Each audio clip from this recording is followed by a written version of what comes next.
नमस्कार, मैं डॉक्टर उर्मन ध्रुव एक बार फिर से lifestyle disease prevention YouTube channel की तरफ से आप सब लोगों का अभिवादन करते हुए पिछले हफ्ते हमने देखा था विटामिन बी 12 के बारे में, बातें की थी विटामिन बी 12 के बारे में। आज उन्हीं बातों को आगे बढ़ाएंगे और देखेंगे विटामिन बी 12 डेफिशिएंसी का निदान कैसे होता है और विटामिन बी 12 अगर कम है तो उसको किस मात्रा में और किस तरह से सप्लाई किया जाता है, शरीर में उसकी कमी को पूरा किया जाता है। तो आइए शुरू करते हैं विटामिन बी 12 पार्ट 2। मैं डॉक्टर उर्मन ध्रुव एक बार फिर से आप सब लोगों का अभिवादन करते हुए पहले हर बार की तरह हम रिवाइज कर लेते हैं पिछली दफा हमने क्या सुना था, क्या देखा था। Vitamin B 12 water soluble vitamin है। विटामिन बी ग्रुप के 8 विटामिनों में से एक है। शरीर में सिंथेसाइज नहीं होता है और विटामिन बी ग्रुप में वो सबसे आखिरी था जिसे ढूंढा गया था। उसका मुख्य उपयोग शरीर में जो कोशों का केंद्र होता है, कोश केंद्र, सेल का न्यूक्लियस, उसमें डीएनए और आरएनए नाम के प्रोटीन को बनाने के लिए होता है। और दूसरा, खास तौर से जो हमारे रक्त कण होते हैं उसको बनाने के लिए ये इस्तेमाल होता है। तीसरा, जो हमारी चेताएं होती है उसके ऊपर का जो कवर है उसको बनाने के लिए इस्तेमाल होता है, यानी कि इसकी कमी से चेताओं को नुकसान होता है और जो रेड ब्लड सेल्स होते हैं वो बड़े हो जाते हैं और ठीक से काम नहीं कर पाते हैं, आसानी से टूट जाते हैं और इसलिए हीमोग्लोबिन कम हो जाता है। उसकी जरूरियात 2.4 माइक्रोग्राम रोज की है एडल्ट्स के लिए। साधारणतः जो नॉन वेज खाते हैं उनके खाने में ये पूर्ति मात्रा में होता है, पर जो लोग वेगन है यानी कि जो डेयरी प्रोडक्ट भी नहीं खाते हैं, यानी कि दूध या दूध से बनी हुई कोई चीज नहीं लेते, उनके अंदर इसकी कमी देखी जाती है क्योंकि ये साधारणतः नॉन वेज आइटम्स में से मिलता है। हमने ये भी देखा था किन किन चीजों में से ये मिलता है। खास तौर से जो वेजिटेरियन लोग हैं, शाकाहारी लोग हैं, उनको ये सिर्फ मिल्क प्रोडक्ट्स में से मिलता है, यानी कि बटर, यानी कि चीज, दूध या कर्ड में से ये मिलता है। कई बार खानों को विटामिन बी 12 ऐड करके फोर्टिफाइड किया जाता है, यानी कि संक्रमित किया जाता है ताकि लोगों में विटामिन बी 12 की कमी महसूस ना हो। खासतौर से ब्रेकफास्ट के सीरियल में ये ऐड किया जाता है। अगर इन कहीं से ये नहीं मिलता है तो फिर हमें ये मजबूरन दवाई के तौर पर लेना जरूरी हो जाता है, जिससे विटामिन बी 12 सप्लीमेंट्स कहते हैं। विटामिन बी 12 ठीक से शरीर में मात्रा में रहे इसके लिए 5 चीजों की जरूरी है। एक तो खाने में ठीक से विटामिन बी 12 हो, जो मुंह में लाड़ बनती है यानी कि थूक बनता है, यानी कि सलाइवा जो होती है वो पूर्ति मात्रा में बने। नंबर 3, ठीक तरह से काम करता हुआ स्टमक यानी कि हौजरी ठीक तरह से काम करनी चाहिए और उसके एसिड लेवल नॉर्मल होने चाहिए। जो आंतों के अंदर इंट्रिंसिक फैक्टर होता है वो होना चाहिए। अगर ये सब कुछ नहीं है तो मुंह में से सीधा भी इसका पैसिव एब्जॉर्प्शन हो सकता है, पर ये बहुत कम मात्रा में होता है। हमने ये भी देखा कि विटामिन बी 12 की कमी किस किस कारणों से होती है। 4 इंपॉर्टेंट कारण हमने देखे। हौजरी के प्रॉब्लम्स, जिसके अंदर बेरियाट्रिक सर्जरी यानी कि वजन कम करने की सर्जरी में हौजरी को थोड़ा पोर्शन हटा दिया जाता है, जिसके कारण हौजरी की त्वचा निकल जाती है और एसिड कम हो जाता है। तो विटामिन बी 12 जो सलाइवा के अंदर प्रोटीन के साथ मिला हुआ है वो प्रोटीन से अलग नहीं होता है और इसके कारण इसका एब्जॉर्प्शन नहीं होता है। उसी के कारण जब गैस्ट्राइटिस, खासतौर से एट्रोफिक गैस्ट्राइटिस, उम्र के कारण जो स्टमक की त्वचा है वो ढीली हो जाती है, तब भी यही होता है। और जो चीज भारत में कॉमन नहीं है, इंट्रिंसिक फैक्टर न बनना, जिसे पर्नीसियस एनीमिया कहते हैं, उसमें भी यही होता है। उसी तरह की आंतों की सर्जरी या फिर लंबे अरसे तक एंटीबायोटिक लेने से, वेगन डाइट से, या फिर मेटफॉर्मिन या प्रोटोन पंप इनिबिटर यानी कि एसिड कम करने की दवाइयाँ, एसिडिटी की दवाइयाँ 8 हफ्ते से ज्यादा लेने पर भी विटामिन बी 12 की खामी हो सकती है। अल्कोहल ज्यादा मात्रा में लेने से विटामिन बी 12 की खामी होती है और इसीलिए पीपीआई की जो दवाइयाँ हैं, जो कि रेबीप्रेजोल, ओमिप्रेजोल, पेंटोप्रेजोल, एसोमिप्रेजोल वगैरह नाम से आती है, ओवर द काउंटर ज्यादातर लोग खरीद लेते हैं और लंबे अरसे तक लेते रहते हैं, तो उनको ये खामी होने के बहुत सारे पॉसिबिलिटीज है। याद रहे पीपीआई लंबे अरसे तक लेने से किडनी को भी नुकसान होता है, 8 वीक से ज्यादा वो लेना हितावह नहीं है। अगर आप डायबिटीज के लिए मेटफॉर्मिन नाम की गोली ले रहे हैं तो हर साल विटामिन बी 12 का लेवल चेक करना जरूरी है। शरीर के अंदर 2 से 5 मिलीग्राम तक विटामिन बी 12 स्टोर रहता है और उसमें से आधा लीवर के अंदर होता है। याद रहे डेली रिक्वायरमेंट सिर्फ 2.4 माइक्रोग्राम है, जबकि शरीर के अंदर करीबन 2 से 5,000 माइक्रोग्राम तक विटामिन बी 12 स्टोर हुआ होता है। चलो अब आज के बारे में बात करते हैं। विटामिन बी 12 की कमी के कारण क्या चिन्ह दिखाई देते हैं। सबसे पहली चीज हमने बताया विटामिन बी 12 रक्त कणों की त्वचा के लिए बहुत जरूरी है, आवश्यक है, और उसकी कमी के कारण रक्त कण बड़े हो जाते हैं जिसे हम मेगलोब्लास्टिक एनीमिया कहते हैं, आसानी से टूट जाते हैं और इसके कारण हीमोग्लोबिन कम होता है। तो सबसे पहली चीज हीमोग्लोबिन का कम होना, जिसे हम एनीमिया या पांडु रोग कहते हैं। खास तौर से ऐसा एनीमिया जिसमें ये जो रक्त कण है उनकी साइज बहुत बड़ी है, जो कि हम कंप्लीट ब्लड काउंट नाम की तपास से या जांच से जान सकते हैं। दूसरी चीज ग्लोसाइटिस, यानी कि जो जीवा होती है, अपनी जीभ होती है, टंग, वो सूज जाती है। उसकी जो त्वचा के ऊपर जो तिरछी रेखाएं होती है वो खत्म हो जाती है, इसलिए एकदम स्मूथ हो जाती है। ठीक है, तो जिसे हम लॉस ऑफ पेपिली कहते हैं, वो एकदम स्मूथ बाल्ड टंग कहते हैं। जैसे कि टंग के ऊपर से जो जो बाल जैसे रूखी जो जो हेयर्स होते हैं वो पेपिली निकल जाती है, और अगर आप जीभ निकालो तो ऐसा लगता है टंग एकदम स्मूथ बन गई है। कॉग्निटिव स्लोइंग एंड न्यूरोपैथी, ये अब इन दिनों में ज्यादातर नहीं दिखाई देता है। बहुत लंबे अरसे तक विटामिन बी 12 की कमी रहती है तो न्यूरोपैथी होती है, जिसमें चलने में दिक्कत होती है, बैलेंस नहीं रहता है, आंखें बंद करने पर आदमी गिर जाता है, खड़ा होने पर उससे चक्कर आते हैं। ये सब चीजें साधारणतः अब दिखाई नहीं देती है। कॉग्निटिव स्लोइंग यानी कि उसकी समझने की शक्ति कम होने लगती है। Symmetric paresthesia, numbness and gait problems, जैसे हमने बताया दोनों हाथों में, दोनों पाँव में झंझनी होती है, पाँव सो जाते हैं, पाँव के तलिए जलते हैं। ये जो न्यूरोपैथी की साइंस है वो भी बी 12 डेफिशिएंसी में दिखाई देती है। अगेन इन दिनों में ये ज्यादा कॉमन नहीं है। साधारणतः बी 12 से होते चेता के रोग दोनों हाथ या दोनों पाँव में एक साथ होते हैं। अगर आपको एक हाथ से चालू होता है या एक पाँव से चालू होता है तो उसका कारण बी 12 होने की शक्यता या संभावना बहुत कम है। न्यूरोसाइकेट्रिक सिम्टम्स, जैसे कि आदमी गुस्सेल हो जाता है, थकान लगती है, उसे बार बार कंफ्यूजन होता रहता है, ये सब चीजें भी कभी कभार देखने को मिलती थी, पर इन दिनों में ये 3, 4 और 5 कॉमनली देखने को नहीं मिलता है। वीकनेस, टायर्डनेस और लाइट हेडेडनेस, जैसे कि मगज शून्य हो गया है, थकान महसूस होती है, ये एक्चुअली एनीमिया के यानी कि हीमोग्लोबिन कम होने के लक्षण है। इसका बी 12 डेफिशिएंसी के साथ सीधा कोई संबंध नहीं है। जैसे हमने बताया स्किन पेल हो जाती है और टंग स्मूथ हो जाती है, पर ज्यादातर इन लोगों को बी 12 डेफिशिएंसी से ज्यादा लोगों को एनीमिया के सिम्टम्स होते हैं, यानी कि चलने से थकान महसूस होती है, सीढ़ी चढ़ने पर थकान महसूस होती है, या फिर कभी कभार छाती में धड़कन हो जाती है चलने पर।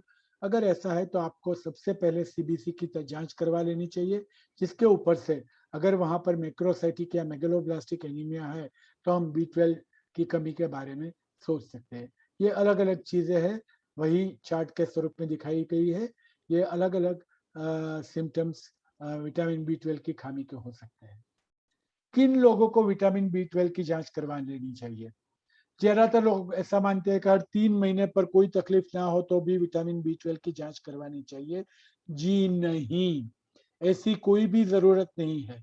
अगर आपको कोई चिन्ह नहीं है, नंबर 1, और नंबर 2, अगर आप वेगन नहीं है, यानी कि आप कम से कम डेयरी प्रोडक्ट्स ले रहे हैं, तो आपको विटामिन बी 12 की कमी होने के चांसेस नहीं है। आपको इसकी जांच करवाने की कतई जरूरत नहीं है। तो किनको ये जांच करवानी चाहिए? जिनका हीमोग्लोबिन कम है और जिनका कंप्लीट ब्लड काउंट के रिपोर्ट में आरबीसी बहुत बड़े दिखाई देते हैं, जिसे हम मैक्रोसाइटोसिस कहते हैं। ऐसे लोगों को विटामिन बी 12 का टेस्ट करवा लेना चाहिए। अनएक्सप्लेन न्यूरोलॉजिकल और साइकाइट्रिक सिम्टम्स जैसे हमने बताया, पाँव में झनझनी, जलन, दोनों पाँव में या दोनों हाथों में, पाँव सो जाना, ऐसा कुछ हो रहा है तो आपको ये B12 एक बार करवा लेना चाहिए। अगर स्ट्रिक्ट वेगन डाइट है, आप डेयरी प्रोडक्ट्स नहीं ले रहे हैं, तो डेफिनेटली आपको हर साल एक बार विटामिन B12 टेस्ट करवा लेना चाहिए। सर्टेन ऑटो इम्यून डिसऑर्डर्स, इसमें भी ये करवा लेना चाहिए। खासतौर से अगर आप डायबिटीज के लिए मेटफॉर्मिन पर है तो आपको हर साल विटामिन B12 की जांच करवा लेनी चाहिए। अगर आपकी जीभ बॉल्ड है, यानी कि एकदम स्मूथ हो गई है, खाने में तकलीफ हो रही है या बार बार टट्टी हो रही है, तो भी आपको विटामिन B12 की जांच करवा लेनी चाहिए। एंड इम्पोर्टेंटली, प्रेगनेंसी में B12 की कमी बहुत जल्दी से शुरू हो जाती है, और साथ में फॉलिक एसिड की कमी होने के कारण बच्चे का डेवलपमेंट खतरे में आ जाता है। इसलिए प्रेगनेंसी में तो डेफिनेटली एक बार विटामिन B12 की जांच करवा लेनी चाहिए। क्या जांच करवा लेनी चाहिए? सीबीसी, रेटिकुलोसाइट काउंट और ब्लड स्मीयर, ये सबसे पहली जांच है। अगर सीबीसी में कंप्लीट ब्लड काउंट में कोई इंडिकेशन आता है कि आपके जो रक्त कण है वो बहुत बड़े हैं और हीमोग्लोबिन कम है, जिसे हम MCV बोलते हैं, मीन कॉर्पस्कुलर वॉल्यूम, वो अगर ज्यादा आता है सीबीसी के रिपोर्ट में, तो आपको B12 की जांच करवाने की जरूरत पड़ती है। B12 की जांच, वेल, आपको जानकर बहुत ताज्जुब होगा या शायद शॉक भी लगेगा कि B12 के लेवल्स बहुत रिलायबल नहीं है। एक्चुअली तो सच में हमें MMA यानी कि मिथाइल मेंडेलिक एसिड और होमोसिस्टिन के टेस्ट करवा लेने चाहिए, जो कि अवेलेबल इजीली नहीं है। इसलिए हम B12 के टेस्ट करवाते हैं, जो कि ज्यादा रिलायबल नहीं है। दूसरा प्रॉब्लम यह है कि लेबोरेटरी टू लेबोरेटरी इसका वेरिएशन बहुत ज्यादा है। कौन किस तरह की किट इस्तेमाल करता है और कौन किस तरह के इंस्ट्रूमेंट इस्तेमाल करता है, उसके मुताबिक रिपोर्ट एक ही समय पर दो रिपोर्ट भी अलग हो सकते हैं। और इसीलिए सिर्फ विटामिन B12 के लेवल के रिपोर्ट के आधार पर विटामिन B12 की कमी को डायग्नोज नहीं करना चाहिए। साथ में चिन्ह क्या है, हीमोग्लोबिन क्या है और आरबीसी की साइज क्या है, वो देखना जरूरी है। सिर्फ विटामिन B12 के लेवल देखकर विटामिन B12 की कमी है, ये निदान करना बहुत जोखिमी है। प्रेगनेंसी में या फिर अगर औरत या लड़की ओरल कॉन्ट्रासेप्टिव पिल्स पर है, या फिर कोई आदमी खींच के लिए दवाई पर है, तो भी B12 के रिपोर्ट्स रिलायबल नहीं होते हैं। अगर आपने B12 के रिपोर्ट्स करवाए हैं तो आप देख सकते हैं उसके रिपोर्ट दो तरह से आते हैं। एक पाइकोग्राम पर ml, या कोई लोग लिखते हैं पाइकोमोल पर लीटर। सबसे पहली चीज आप ये कंफर्म कर लीजिए कि आपका रिपोर्ट पाइकोमोल पर लीटर है या पाइकोग्राम पर ml। और आप देख सकते हैं दोनों रिपोर्ट की रेंज अलग है, यानी कि अगर पाइकोमोल में रिपोर्ट लिखा गया है तो 221 और 222 इज नॉर्मल, पर अगर पाइकोग्राम में लिखा गया है तो 300 से ऊपर है तो ही नॉर्मल है। कई बार ऐसा होता है कि डॉक्टर जल्दी में या फिर पेशेंट ये पढ़े बिना ही मान लेता है कि उससे खामी है, क्योंकि साधारणतः लोग ऐसा बोलते हैं कि 150 से नीचे है तो आपको B12 की खामी है। तो ये रिपोर्ट देखते वक्त उसका यूनिट चेक करना कभी मत भूलना। और ओनली अगर 200 पाइकोग्राम पर ml से नीचे है, यानी कि 148 पाइकोमोल प्रति लीटर से नीचे है, तो ही उसे विटामिन B12 की खामी बोलते हैं। ये जो बॉर्डर लाइन है उसको ज्यादा विश्वसनीय रिपोर्ट नहीं होता है, उसको ट्रीट करने की जरूरत नहीं है। उसको ट्रीट करने से पहले आप आपके डॉक्टर से मिलिए और कंफर्म करवा लीजिए कि आपको साथ में मेटफॉर्मिन चल रही है या कोई रिस्क फैक्टर है या फिर मेगालोब्लास्टिक एनीमिया है, तो ही इस रिपोर्ट का कोई वजूद है, बाकी इसका कोई वजूद नहीं है। अगर आपको कोई रिस्क फैक्टर नहीं है और आपका रिपोर्ट नॉर्मल आया है, यानी कि 221 पाइकोमोल पर प्रति लीटर से ज्यादा आया है, तो आपको बार बार ये रिपोर्ट करवाने की कोई आवश्यकता नहीं है। अब बात आती है ट्रीटमेंट। ट्रीटमेंट जो विटामिन B12 की है वो इंट्रामस्कुलर इंजेक्शन से हो सकती है। कई बार डीप सबक्यूटेनियस इंजेक्शन जो कि भारत में अवेलेबल नहीं है वो भी दे सकते हैं, गोली भी दे सकते हैं, जीभ के नीचे भी रख सकते हैं, और नेजल ड्रॉप्स भी आते हैं। नेजल ड्रॉप्स इस्तेमाल करना ठीक नहीं है, क्योंकि नंबर 1 उसका एब्जॉर्प्शन, नाक के अंदर सर्दी हुई है या फिर कोई और तकलीफ है या एलर्जी है, तो अलग-अलग समय पे अलग-अलग होता है, अलग-अलग दिन पे अलग होता है और उससे जो नाक में से निकलता पानी है वो रेड कलर का हो जाता है। तो बेहतर यही है कि नेज़ल ड्रॉप्स विटामिन बी 12 के मत इस्तेमाल कीजिए। करना है तो सबलिंगुअल, ओरल या फिर इंट्रामस्कुलर इंजेक्शन इस्तेमाल करना चाहिए। जिनको विटामिन बी 12 का एब्जॉर्प्शन नॉर्मल है, यानी कि सिर्फ खाने की कमी है, उनको तो सिर्फ 1500 माइक्रोग्राम वाली जो गोली है, वो रोज की एक दोगे, या वो निगल जाए या फिर जीभ के नीचे रखें तो भी चलेगा, क्योंकि वो पूर्ति मात्रा में विटामिन बी 12 दे रही है। याद रहे आपकी जरूरियात 2.4 माइक्रोग्राम है और आप 1500 माइक्रोग्राम की दवाई ले रहे हैं। याद रहे 1500 माइक्रोग्राम के नीचे कोई भी विटामिन बी 12 अवेलेबल है ही नहीं, ये कम से कम डोज है। अब 3 सवाल आते हैं। अगर विटामिन बी 12 की कमी है, तो हमें कितने लंबे अरसे तक इसकी दवाई करनी है, कितना डोज लेना है और किस तरह से लेना है। तो पहले बात करते हैं कितने अरसे तक ये दवाई लेनी है। अगर विटामिन बी 12 की कमी उस कारण से हुई है जो कि आपके साथ जिंदगी भर जुड़ा रहने वाला है, तो फिर आपको ये रिप्लेसमेंट पूरी जिंदगी लेना है।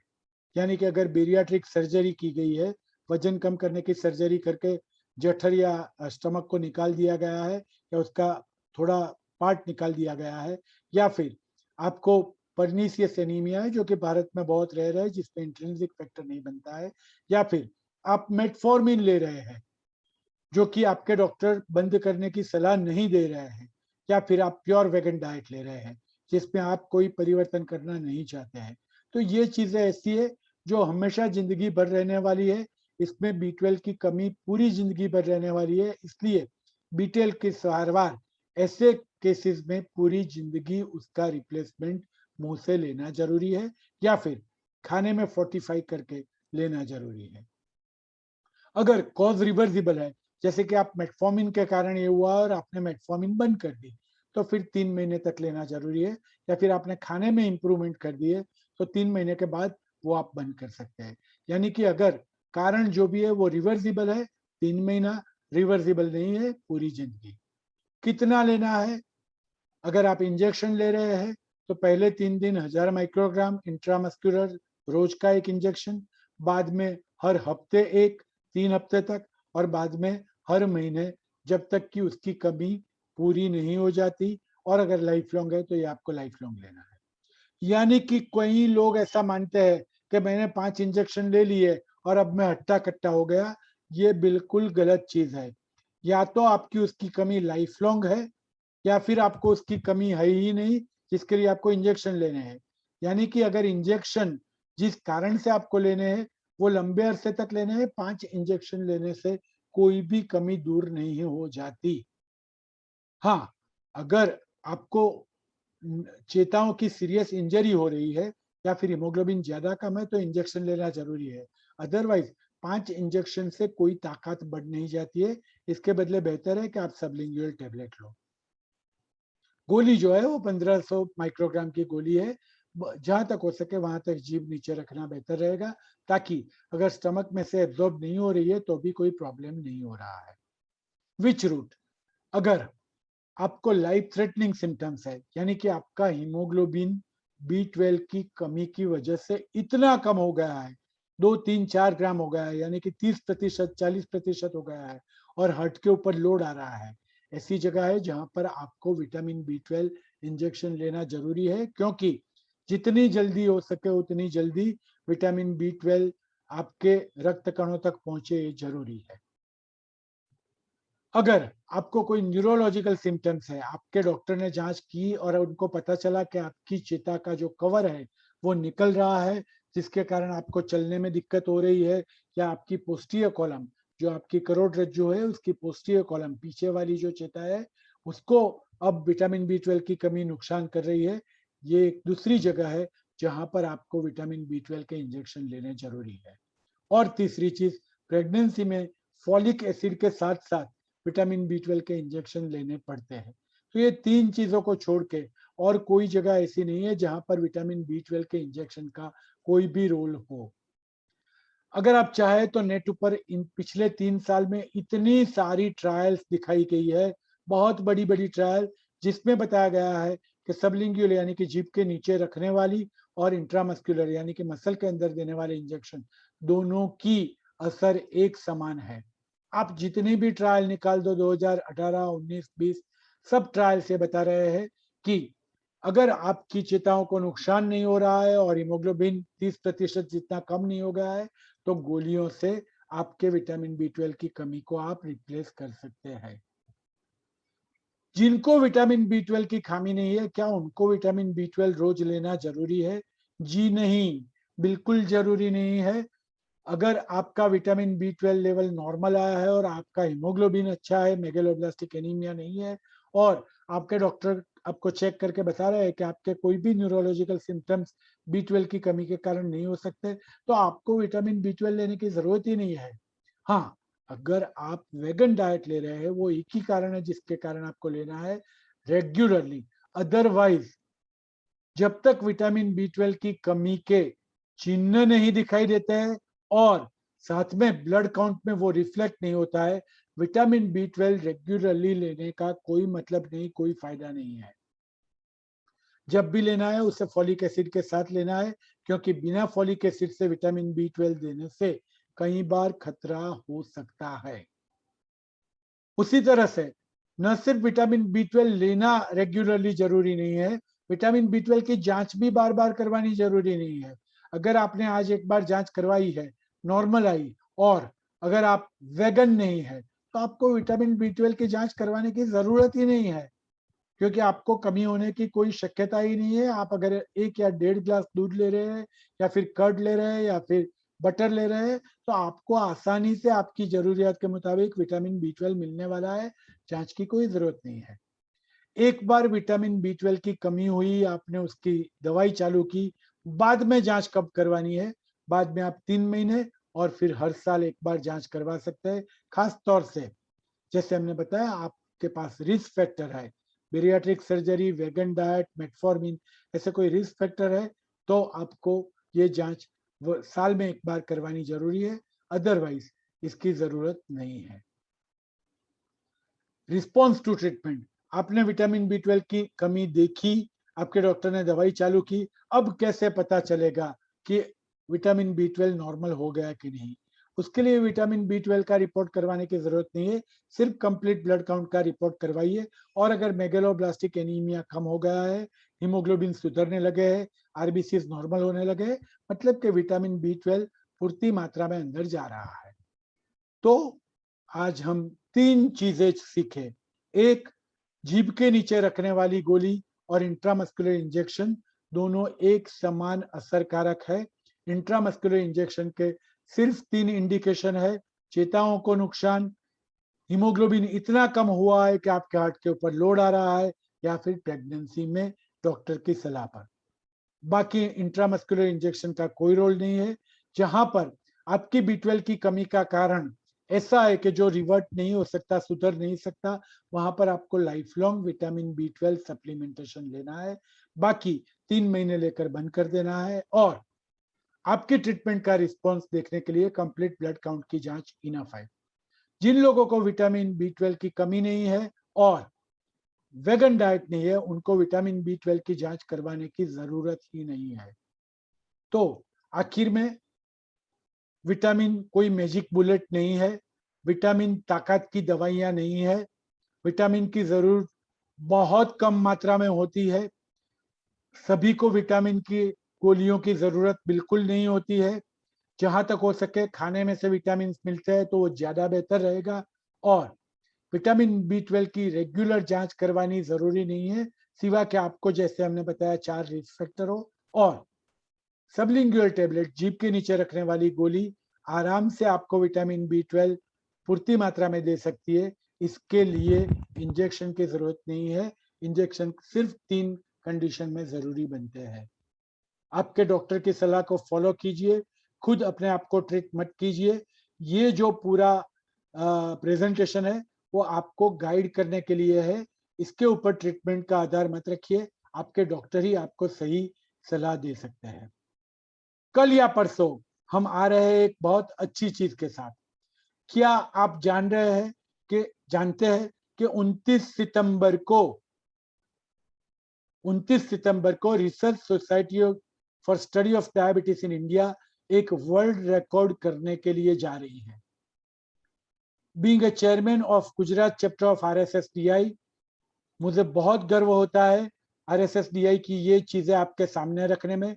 तो कल या परसों हम आपके सामने आएंगे, डायबिटीज अवेयरनेस के लिए एक वर्ल्ड रिकॉर्ड बनाने की हम कोशिश कर रहे हैं। तो मिलते हैं गुरुवार या शुक्रवार को। आज यहाँ पर ही रुकेंगे।